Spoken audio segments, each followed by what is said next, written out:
This is what I do after I come home from work. I like to start off with a workout, and then after my workout, I like to unwind with some artwork. Lately, I've been really into sketching in my iPad.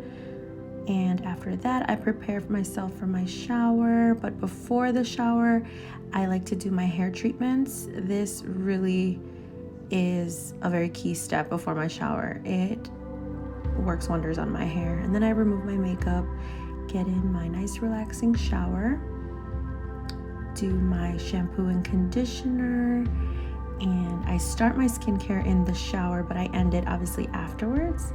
Then I do a nice body scrub, and I have quite a few steps to my skincare routine, but doing it consistently every day not only helps my skin, but it really relaxes me at night. And I have been into slugging, so that's what you'll see right now with the Vaseline. Slugging has really taken my skincare to the next level. Also body oil. Love body oil.